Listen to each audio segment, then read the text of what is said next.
प्यारे बच्चों, नानी की कहानियाँ चैनल में आप सभी का स्वागत है।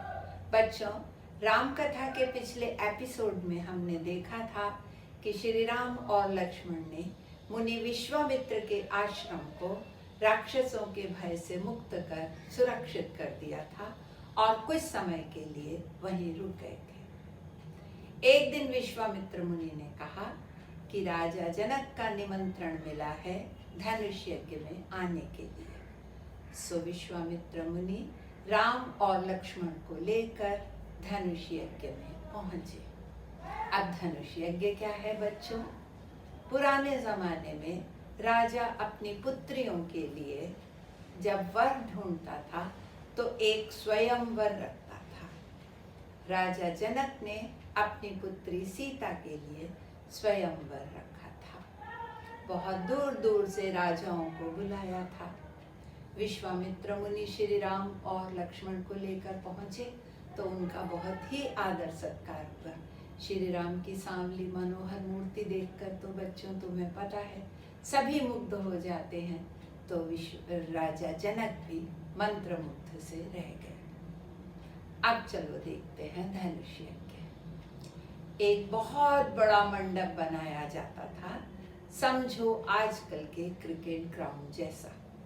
उसमें चारों तरफ गोलाकार में आसन रखे जाते थे। सभी निमंत्रित राजा राजकुमार उन आसनों पर बैठते थे और राजा जनक ने स्वयंवर के लिए एक शर्त रखी थी। शर्त क्या थी?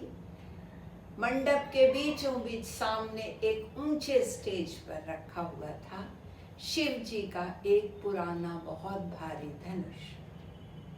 राजा जनक ने कहा कि जो भी इस धनुष को तोड़ देगा उसी से सीता का विवाह होगा।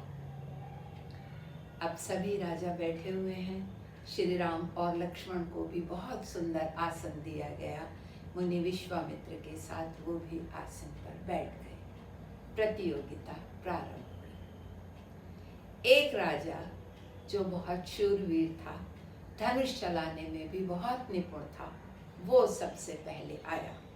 मन ही मन सोच रहा, मैं तो धनुष विद्या का इतना निष्णात हूँ, इतना कुशल हूँ, मेरे लिए भला ये धनुष तोड़ना क्या है?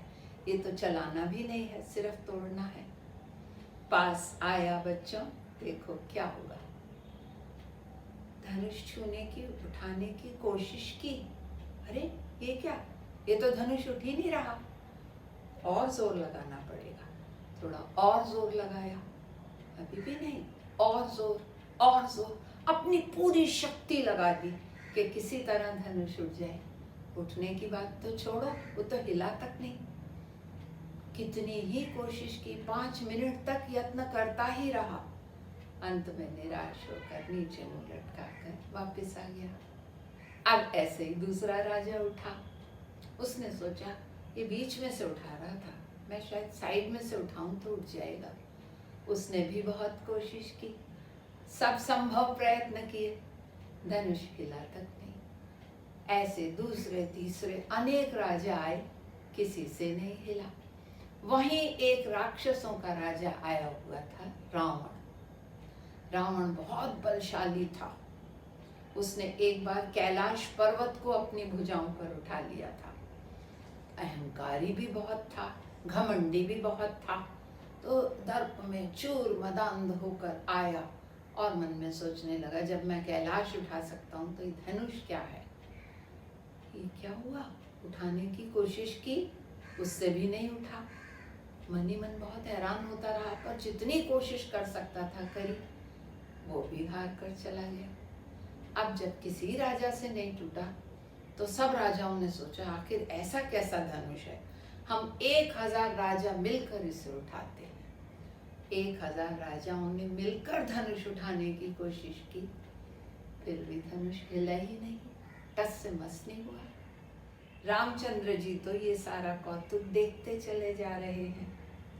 राजा जनक ने देखा जब कोई धनुष उठा ही नहीं पा रहा तो उन्हें बहुत ही व्याकुल हुए वो, और उन्हें गुस्सा भी आया।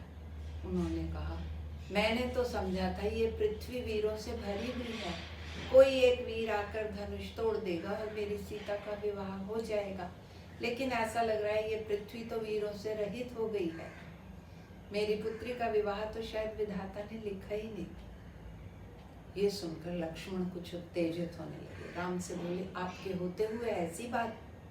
राम ने इशारे से बिठा दिया, शांत करा दिया। अब मुनि विश्वामित्र ने श्री राम को कहा कि जाओ, जनक का धनुष तोड़ो और जनक का संताप दूर करो। श्री राम उठे।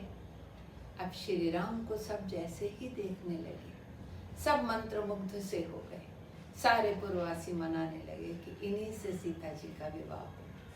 सीता जी की माता रानी सुनैना वो भी मनाने लगी कि कोई राजा को सुझाव दे दो, ये शर्त भूल जाएं, सीधे मेरी बेटी का इन्हीं से विवाह कर दें। खुद सीता जी ने जब श्री राम को देखा तो वो भी मंत्रमुग्ध हो गई। वो भी मनी मन मनाने लगी कि हे भगवान, धनुष का सारा भार हर लो, फूल सा हल्का कर दो, ये आसानी से धनुष तोड़ने और इन्हीं से विवाह हो जाए। अब बच्चों देखो, कहाँ तो 1000 राजा मिलकर भी धनुष नहीं उठा पा रहे थे, कहाँ श्री राम जी ने कब धनुष छुआ, कब उठाया, कब खींचा और कब 2 भागों में तोड़ भी दिया, किसी को समझ ही नहीं आया। सबने देखा धनुष के 2 टुकड़े पृथ्वी पर पड़े हुए हैं। चारों ओर से श्री राम की जय जयकार होने लगी। सीता मंद मंथर गति से आई, राम को जयमाला पहना दी। आकाश से देवता पुष्प बरसाने लगे, अप्सराएं गान करने लगी। राजा जनक ने राजा दशरथ को संदेशा भेजा कि आप बारात लेकर आइए और अपने पुत्र का विवाह कीजिए। राजा दशरथ अपने बाकी 2 पुत्रों, गुरु और सभी नगरवासियों के साथ क्या बारात लेकर आई, क्या उसकी शोभा, देवता भी ऊपर से चकित होकर देख रहे। अब राजा जनक ने बारात की जैसी खातिर की, जैसी आव भगत की, जो भोजन रहने की व्यवस्था की, उसका तो जैसे वर्णन ही नहीं किया जा सकता। बच्चों, सीता स्वयं आदि शक्ति का अवतार है, तो उन्होंने सभी रिद्धि सिद्धि आदि सिद्धियों को बुला करके चुपके से सब प्रबंध ठीक करने को कह दिया।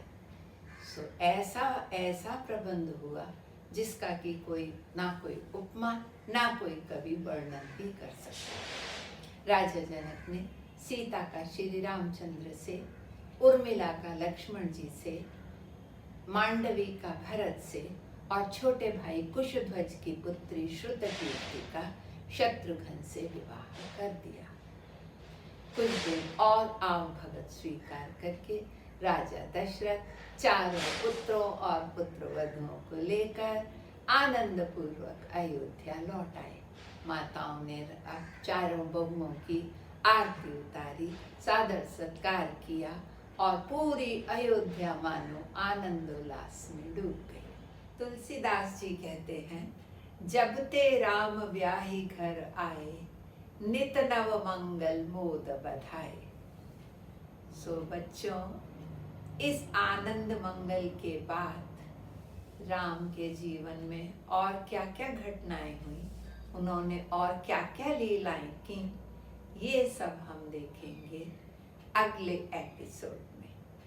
सो बच्चों, तब तक के लिए नमस्कार, बाय बाय।